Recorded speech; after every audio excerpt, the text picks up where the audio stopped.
Greatest Cards of All Time, podcast number 35. Let's take a look at some recent card shop pickups. LCS pickups.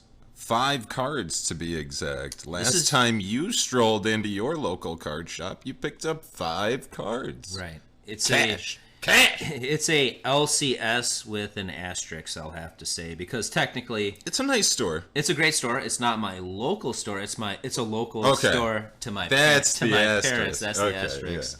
Yeah. It is actually 5 hours away. It's up in northern Wisconsin, where I'm from Wisconsin. My parents live in northern Wisconsin, so every time I go up north, I basically, if I have time to stop, I stop there, trying to pick something up.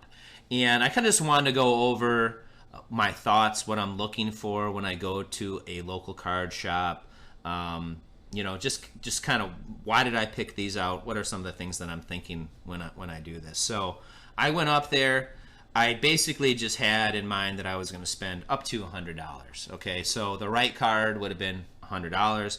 I actually almost bought a 1951 Warren Spahn Bowman for $100. I mean, that was initially what I was looking at. But because I'm from Wisconsin, I felt like it was overpriced because he's a shop in Wisconsin. He has a lot of Brewers Milwaukee stuff, Braves, yeah. and Brave stuff, and they're a little bit higher priced than his other things that he has for sale. So I ended up ultimately not picking that up, and you will see this in the video clearly. So what I do is, I'll look at a bunch of cards, and when I went in there, I was pretty much only looking for vintage. And what I'll do is I'll just put a bunch of cards together, add it up, and go, what would be a reasonable, 10 to 20% off that total? So for buying, quote-unquote, bulk, yeah. Bulk vintage. Well, I'm not going to buy one at a time anyways, right. So you might as well think, all right, I'm going to ultimately, these cards we're looking at on no one's giving you a deal for buying one at a time. Probably either, not. If it was an expensive card, for sure, but if it's a $5 card, it's a little less likely to say I'm going to give you $4 or what have you. So, and when I'm looking at cards, sometimes I'll look up eBay if I really don't know all that much about it and just kind of see comps, recent sales. But I don't always do that. And actually, on all of these cards, I don't think I looked up the price on any of them. Maybe on the Trouts. So I ended up getting 2 Trouts his second year, 2013 Topps. One's the Gold Cup and one was the Defensive Player of the Year card. Each of those had the $10 sticker price on there, which was fairly common for buy it nows plus shipping. And that was the only one I didn't really know that much about. The Denny Mclain that I picked up here, which is listed as $15. It's his rookie card. Honestly, all I did with Denny Mclain is I went to Baseball Reference and I saw that he was a 3-time All-Star, a 2-time Cy Young, and an MVP, and he played a short period of time, and I was already sold on it. Right. I'm embarrassed to admit I did not know much about Denny Mclain or anything about Denny Mclain. I had heard of him for sure. I mean, he's like infamous. It's not famous. You know the difference between famous and infamous. I mean, do you know the difference between that definition? We were talking about definitions on the recently. Oh, actually, that wasn't on the podcast. Well, infamous is somebody that is like famous for negative or negative reasons. And this guy has done prison time multiple times. This guy's a character. He is, you want to talk about... Hey, awesome glasses, though. Glasses. He's got the glasses. Look at the glasses. On the rookie card. Great photo on this 1965 Topps, I will say, too. I like the photo. I like those glasses. To me, what is that called? The team banner or what have you. I love the set. That I like. I love the set. Great color on this one, too. This has got nice color. But just that set, that top set is just beautiful. I love the back. I love the front. 1965 Topps is just beautiful. So, ultimately, I end up only spending $50. These cards are $60. I think we might as well just kind of go through the cards and talk about them.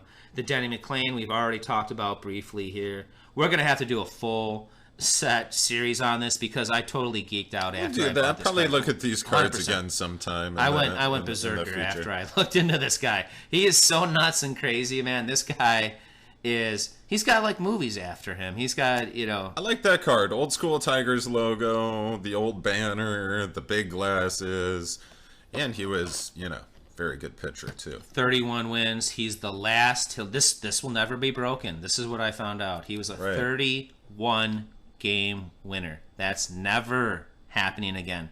People say things will never happen again with stolen bases. That got destroyed. Oh, no one's going to beat Ty Cobb's,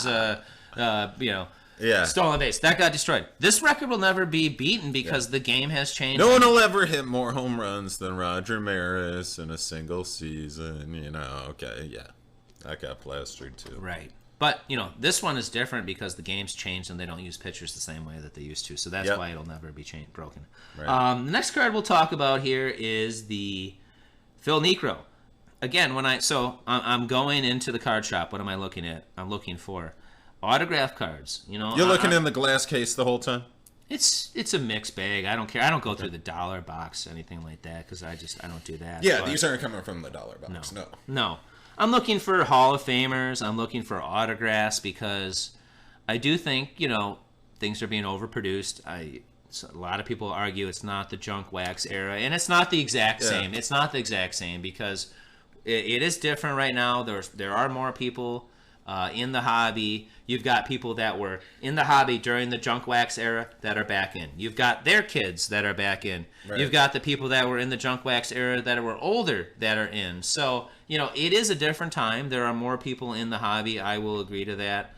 But the common cards are overproduced. So that still doesn't change the fact that the common cards are overproduced and they're not going to be nearly as valuable as people think. So when I go to a card shop, I'm looking for something slightly different. I'm not looking for a common rookie card of somebody over the last 10 years. I mean, we said this Mike Trout is kind of one of the exceptions. That is a little bit of an exception because Mike Trout's not quite 10 years old. This is his second year. This isn't even his rookie card. But when you're talking about these cards that look really sharp, they're only $10 a piece, and they're actually less when you put it all together.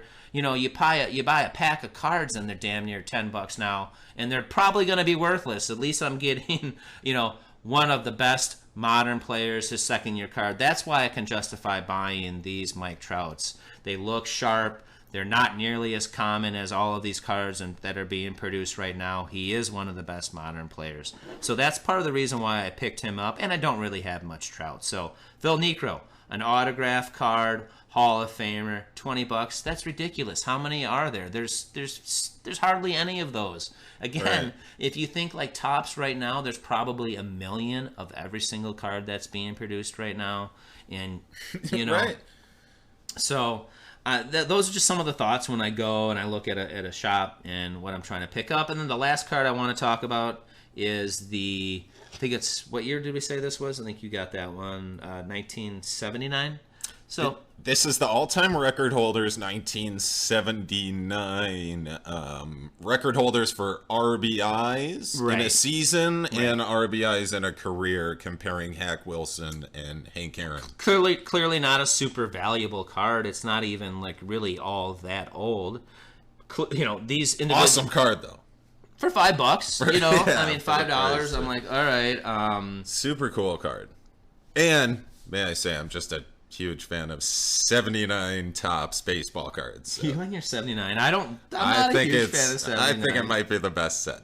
I think it might be the best year for Topps. All right. Well, I'm not in that boat, but that doesn't matter. I still like the card. I like this card. Looks kind of just cheesy. It just looks kind of weird. I like what's the deal with the blue and the white and the red little banner underneath the yellow baseball? It just has and then both pictures are black and white. Yeah, the yellow baseball looks like a softball. It looks like a 12-inch softball. Yeah.